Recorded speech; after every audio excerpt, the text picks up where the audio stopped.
Thumbnail দেখে তোমরা already বুঝেই গেছো আজ তোমাদের সাথে কি রেসিপি শেয়ার করছি। বর্ষাকালে আমাদের প্রত্যেকের বাড়িতে ইলিশ মাছ আসে, আমরা নানা রকম রেসিপি বানিয়ে থাকি। ইলিশ মাছ দিয়ে তোমরা কিন্তু এভাবে একবার বিরিয়ানি বানিয়ে দেখতে পারো, আশা করি ভালো লাগবে। যাই হোক, চলো তোমাদের সাথে রেসিপিটা শেয়ার করি। ইলিশ মাছগুলোর গায়ে আমি এখানে নুন হলুদ খুব ভালো করে মাখিয়ে নিচ্ছি। এবার মাছগুলোকে ভেজে নেব। কড়াইতে কিছুটা সরষের তেল গরম করে নিচ্ছি। সরষের তেল গরম হয়ে গেলে একটা একটা করে মাছ দিয়ে ভেজে নেব।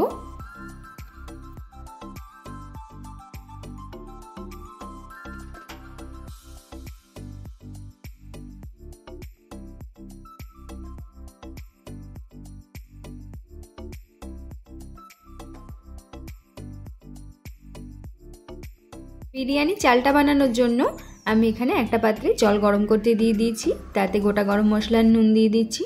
চালটা কিন্তু আমি 1 ঘন্টা আগে ভিজিয়ে রেখেছিলাম। এবার একটা মশলা তৈরি করে নেব। মশলার জন্য নিয়েছি কয়েকটা কাঁচা লঙ্কা আর আদা, এটাকে পেস্ট করে নিচ্ছি। আরও একটা টমেটো পেস্ট করে নেব। দেখো জলটা এখানে গরম হয়ে গেছে, চালটা অ্যাড করে দেব। এবার মাছ ভাজার তেলেই আদা কাঁচা লঙ্কা পেস্টটা দিয়ে দিচ্ছি।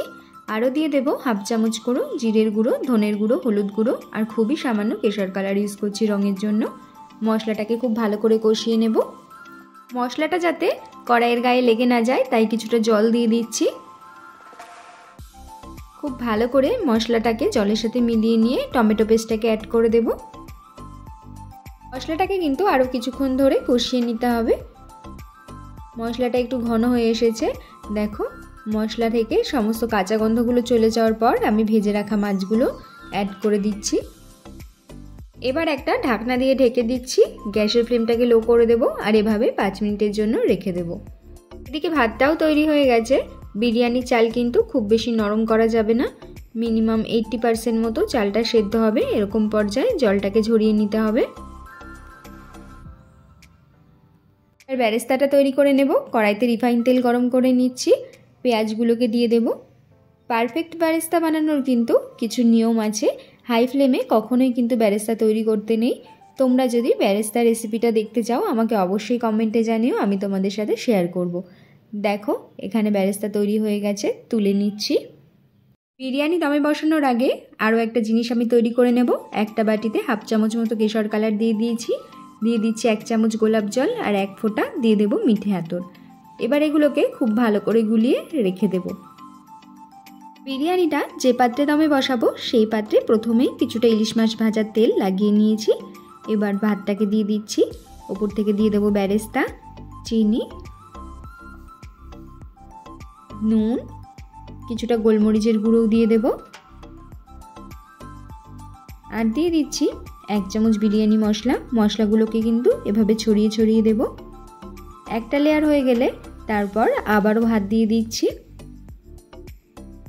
একইভাবে ওপর থেকে দিয়ে দিচ্ছি বেরেস্তা, চিনি,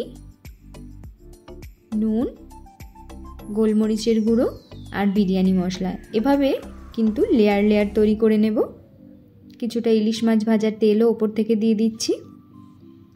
ইলিশ মাছ যেহেতু একটু নরম হয়, মাছগুলোকে সবার ওপরে দিচ্ছি, তাহলে কিন্তু মাছগুলো ভেঙে যাওয়ার কোনো চান্স থাকবে না। এবার কিছুটা কাঁচা লঙ্কা দিয়ে দেব। কাঁচা লঙ্কা কিন্তু ইলিশ বিরিয়ানিতে একটা আলাদা রকম স্বাদ এনে দেয়। সব শেষে ওপর থেকে যে গোলাপ জল, মিঠে আতর দিয়ে যে জলটা তৈরি করে রেখেছিলাম সেটা দিয়ে দেব। আরও কিছুটা ভাত আমি ওপর থেকে ছড়িয়ে দিচ্ছি। এবার দিয়ে দেব ঘি। আরও ওপর থেকে একটু গার্নিশ করার জন্য কিছুটা বেরেস্তা মশলাগুলো একইভাবে একটু দিয়ে দিচ্ছি। এবার বিরিয়ানিটাকে দমে বসাবো। গ্যাসের ওপর একটা চাটু নিয়ে নিয়েছি, তার ওপর বিরিয়ানির সসপ্যানটাকে রেখে ওপর থেকে একটা প্লেট দিয়ে ঢেকে একটা ভারী বাটি দিয়ে চেপে দেব। আমি কিন্তু কোনো রকমভাবে আটা দিয়ে মুখটা সিল করিনি। ইলিশ মাছ যেহেতু একটু নরম হয় তাই খুব বেশি ভাপের কিন্তু প্রয়োজন হবে না, এভাবেই কিন্তু হয়ে যাবে। এভাবে মিডিয়াম ফ্লেমে 20 মিনিট ধরে রেখে দেব। 20 মিনিট পর দেখো ফিরে এসেছি। গ্যাসের ফ্লেমটাকে অফ করে তোমাদেরকে দেখিয়ে দিচ্ছি। দেখো বিরিয়ানি কিন্তু একদম তৈরি হয়ে গেছে। এত সুন্দর গন্ধ বেরিয়েছে কি বলবো। তোমরা অবশ্যই কিন্তু এটা ট্রাই করো। রেসিপিটা কেমন লাগলো আমাকে কিন্তু কমেন্টে জানিও। আর যদি ভালো লাগে প্লিজ একটা লাইক শেয়ার করে দিও। আমার চ্যানেলে আরও নতুন নতুন রেসিপির জন্য চ্যানেলটাকে সাবস্ক্রাইব করতে ভুলো না কিন্তু। আবার দেখা হবে তোমাদের সাথে অন্য কোনো রেসিপির সাথে।